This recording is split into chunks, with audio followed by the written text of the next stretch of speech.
Well, I've got a project today.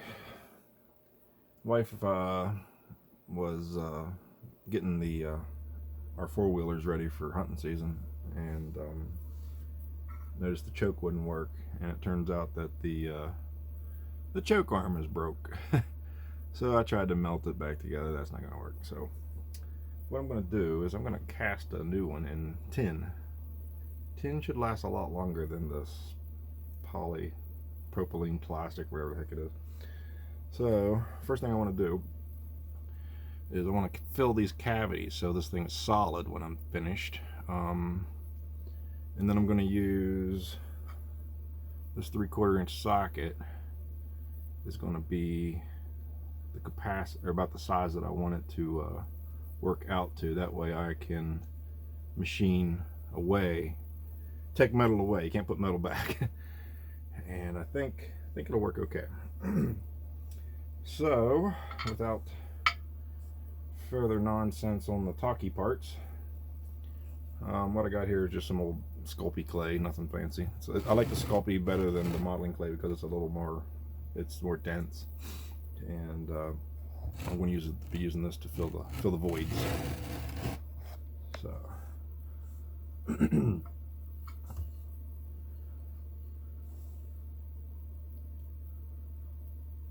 and the reason for this is it'll allow the mold to work a little better.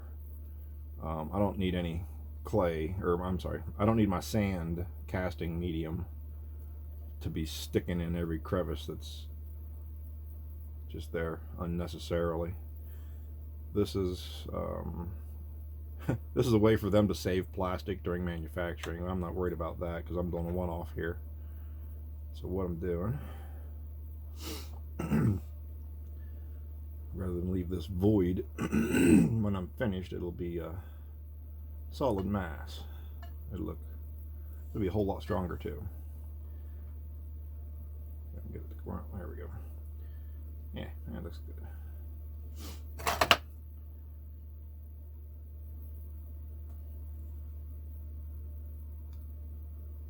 You get it? I'm sure you do.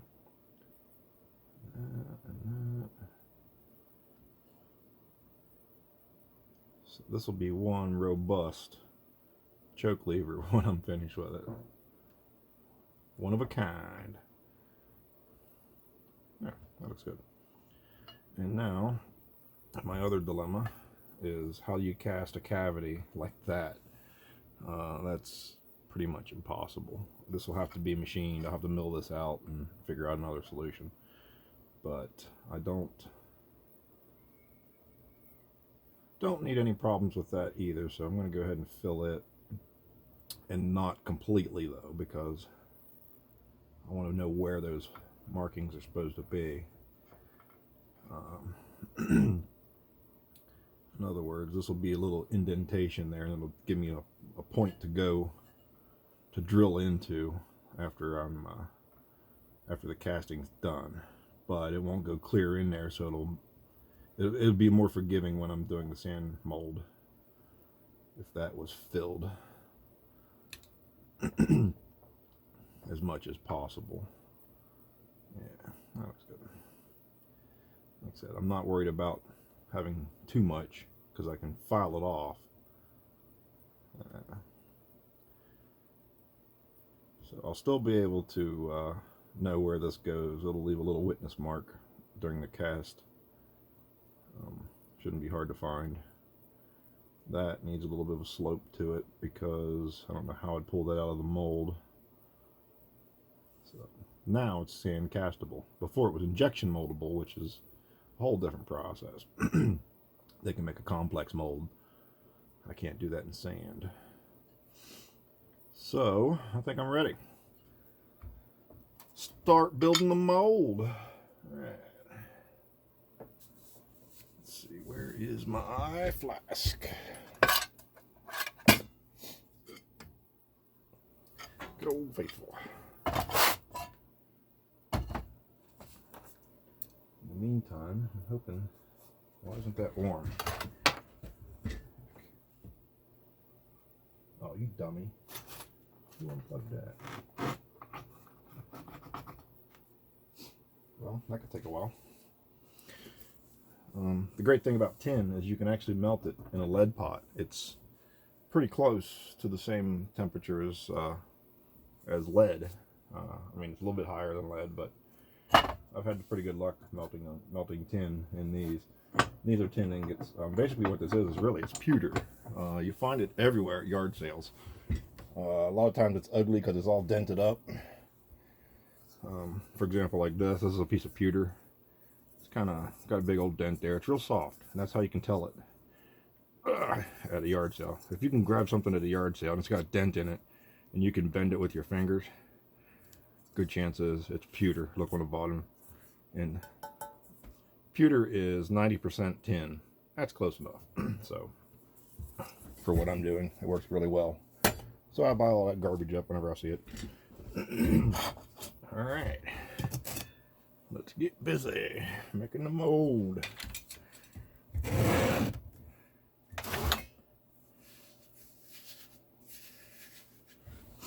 A little bit cold out here today. Shop's only about 50 degrees. So everything's stiff, including myself. Getting old, I guess. I'm 50, so there you have it. Must be a magic number for things that don't want to move around so much. And I don't want to make this too tight. You see a lot of these videos where they're doing the sand casting and they're just hammering the crap out of this. And in reality, it's not that necessary. It may be with our actual sand mold per se, but I'm not using sand. I'm using something called Delft clay, and it is wonderful. It's expensive. A 2-pound box will cost you about 80 bucks for this stuff. I think it's what it was last time I bought it. And it's consumable. You will use it up. It's mainly made in it's used in the jewelry industry for making jewelry casts and whatnot, but it works beautiful for any kind of casting process. holds well. Doesn't squirt. I mean, it doesn't hold up, or it doesn't hurt. You can beat the crap out of it and it's fine. So let's see what we got. I'm gonna put that like that. I think so. And I'm gonna pour it through the handle part. Or do I want to pour it there? If I pour it there, then I'm gonna want it this way. That way I can machine it. Yeah, let's do this. Well, I need to push this out, so now I'm gonna have to do it the upside down way. But what I'll do is I'll push this in. Oops, stuck to me. Push this in about halfway. Maybe work that like so. Okay, that gives me a reference point of where I want to go. So my main goal here is I want this part here to be flush with the clay, because that is where I'm going to use this socket. Whenever I'm finished making the mold, I'll push this in there and cut a circle there to fit where the plastic's missing. So there you have it. Work that in. That way don't get too much flash. I think we're good. Dust it. Next part. A little bit of baby powder. And I see people go overboard on this process. They're like, got a bag and they dust it and they do all this fancy mumbo jumbo crap. Totally unnecessary. Just put something down there to make a barrier between the two layers. Ain't gotta be perfect. In fact, you can use this to fill crevices. And when you're finished, you'll get a flash line there, which is kind of nice. Sometimes you want a little bit of flash around the edges so that the metal flows correctly. All right, now let's put the top on it.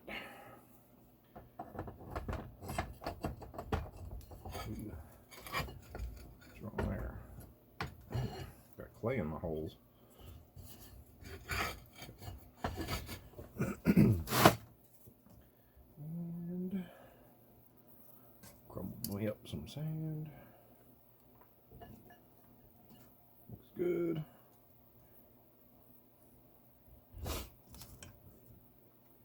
Now this will be the part that I cut my vents in and my pore holes. So this, you kind of want it a little bit tight if you can, because you're going to be carving on this part.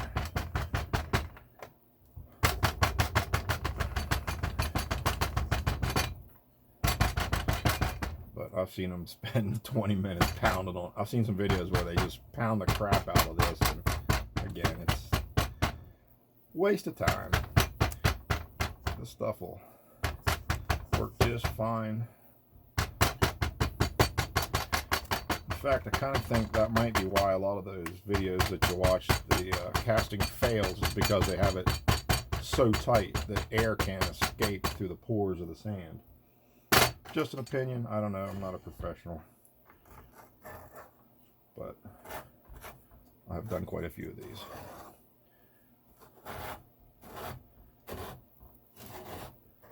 Rake it. Good deal. That should do it. Now, all this grit, I like to just kind of rub it in and get rid of all the loose stuff, because you don't want anything gritty falling in your mold when you're doing your pour. Ooh, it's getting low.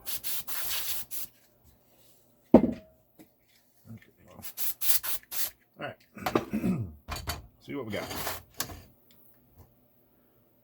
Alright, I think that'll work. This will be the part that I push my vent holes through. So we'll set that aside. Gonna work this out. And basically I'm just going to push on it in a couple directions until it's loose.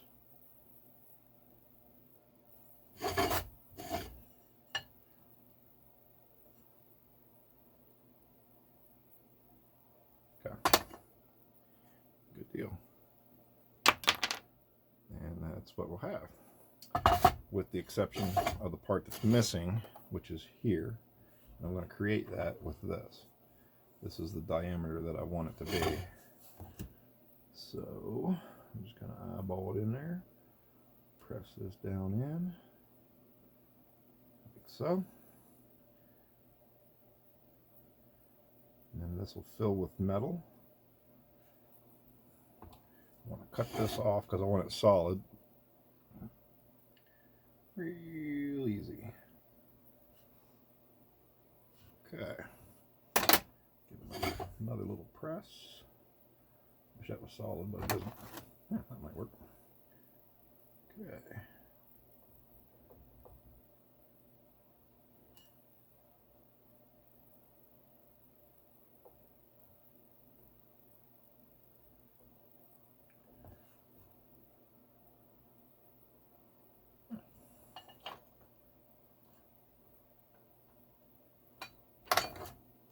I think it looks good. So now I've got all that that's missing, and then I'll drill the center out to the diameter of the shaft that it rides on whenever it's finished. Anything loose, see this flaked off and went away, it's no big deal. It's just going to create more metal. I'll have to clean it up after the cast, but I'm not real concerned about it. Now, here's where you mess it up. Decide on the point to cast it into. Let's see, I'm going to go with, let's see, that one looks okay. I'm going to go right in the center, I think. I can take that, shove it through, wiggle it, and it should just fall straight through. Done.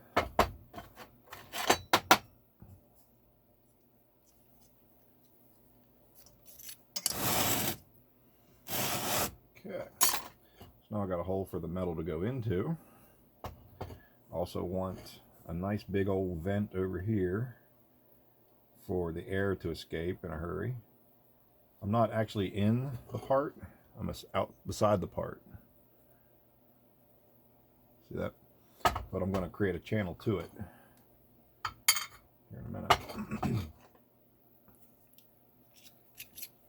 And I'm going to do the same thing over here on this point. So gives the air a place to go.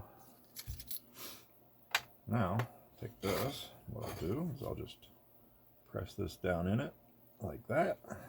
Do the same on this side. And then all I'll have to do when it's all finished is I'll just clip those little nubs off. And it's good. That's plenty of vent. So now I can begin to dig. Let's just put it together so I don't mess it up. Dig myself a spout to pour it into. Let's see. I'm going to do this in video at the same time.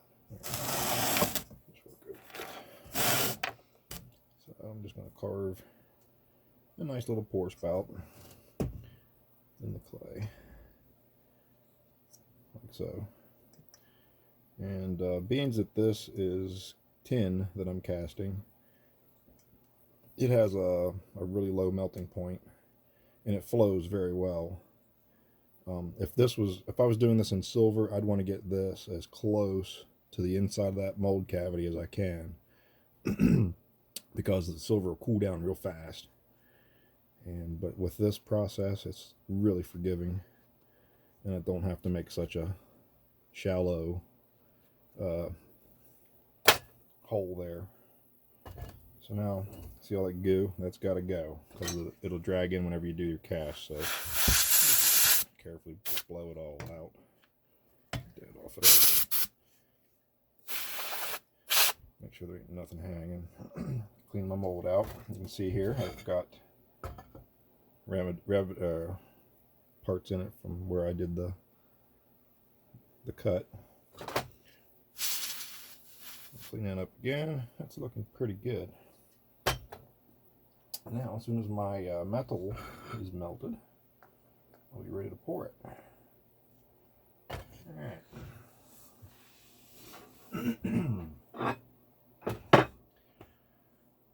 Yeah, let's see if I can't speed this up a little bit.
Okay, looking good.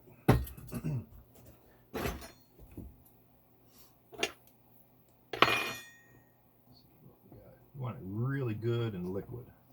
Lots of flow. Let's see, I'm gonna need some water.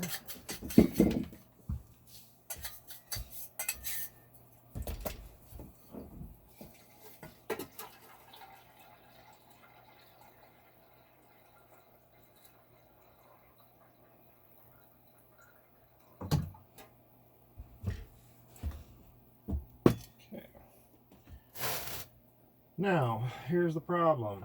Nozzle's clear over here,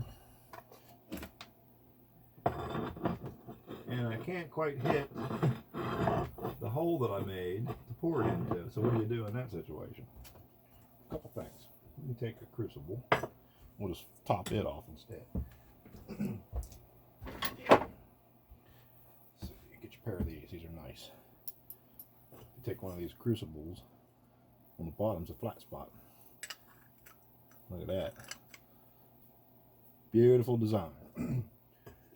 So, first thing I'm going to do, I'm going to do a real quick pour, and then I'm going to put it back because I want to heat up my vessel here, my crucible. I want it to be nice and toasty. I don't want it to be down while I'm pouring it. See that?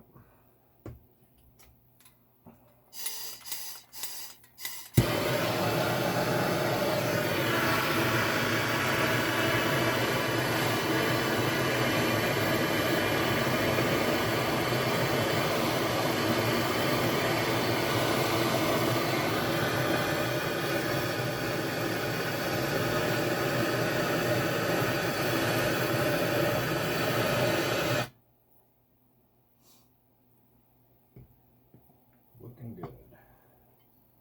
Now that's nice and hot. Next thing I'm going to do, because it's 50 degrees in here and everything in my shop is cold, I'm going to go ahead and preheat this mold.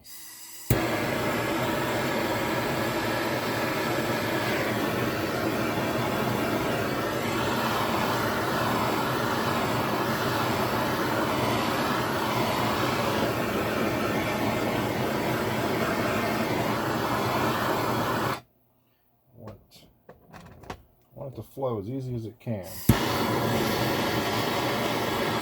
Okay, and I think I'm ready. See, you can't put that there. Go ahead and get a little gob of it here.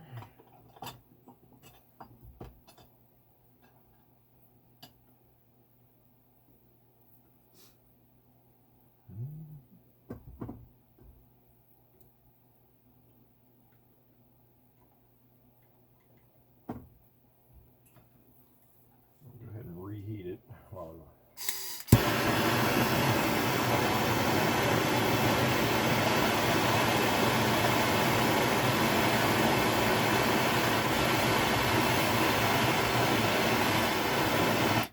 okay, and pour. Hopefully it'll rise out those holes. See that? Good pour.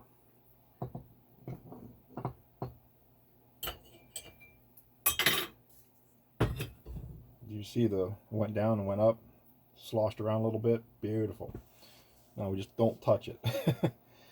Don't want to move it until it sets, because I've gotten in a hurry and pulled this out, and then the metal's still melted in the middle, and it goes it goes all over. And then you cuss a little and cry a little, but that's just the way it is sometimes. So now we wait. Let me turn the fan on here. Do that.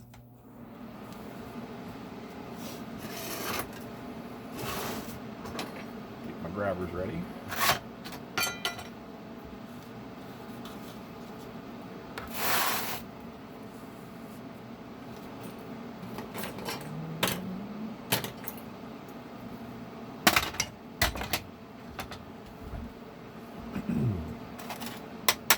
So how do you know when it's ready? Well, you really don't.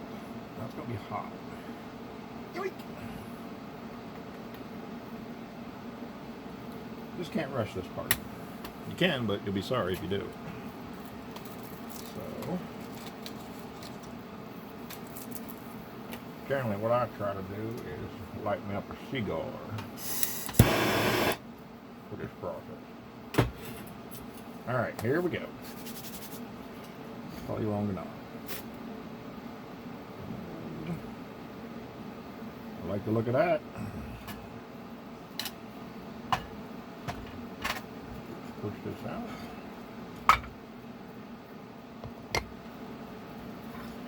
Clean it up a little. See what we got. I think we have a winner.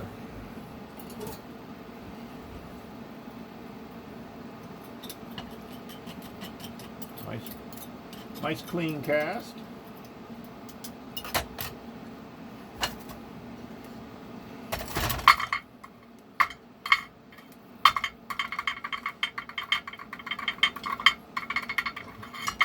Good detail was preserved in the handle or the thumb gripper. So then I'll just machine this down to what needs to be done to it, and we're good.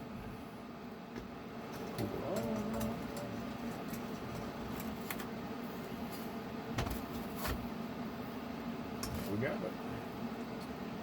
Oops. good. Now this ought to just break off. Don't throw wet metal in molten metal pot. Very bad. Sit it on the edge, let it dry first, because it'll pop and blow on you. Trust me. Don't want to do that.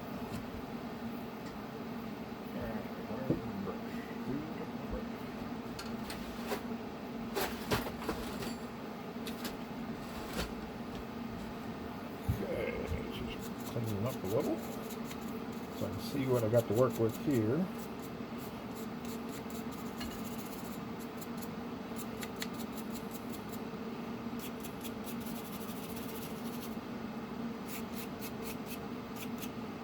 Okay, so now you can see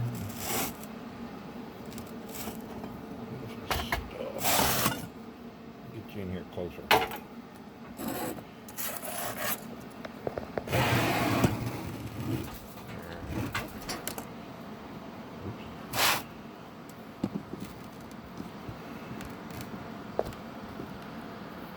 So now you can see what I got to work with here.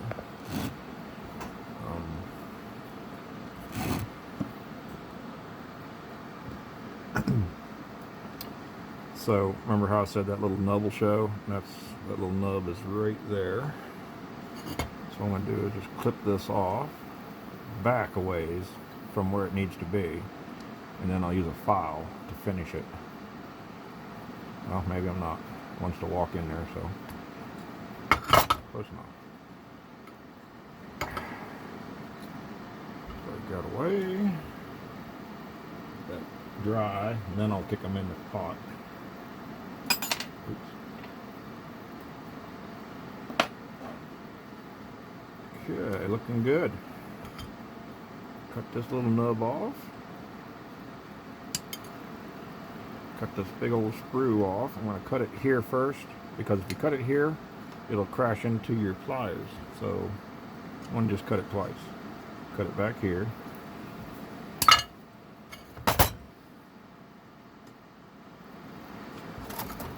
Now I can do a flush cut. Like so. Piece of cake. A little bit of file work, clean up some of the flash, and drill this hole to the correct diameter. Then I got to work on this. Yep. So that it'll accept the throttle or the choke cable. I don't know if I can do that in one video or not. So anyway, maybe I'll just show some stills of the finish, because I'm going to have to use the milling machine and some other stuff. Drill press. It's going to be a lot of setup time. I just want to get this done. So anyway, that's your rough cast of this. What it should have looked like. Pretty cool, huh? Much beefier. Alright, see y'all in the next video. Remember to subscribe, ring the bell, whatever they're doing.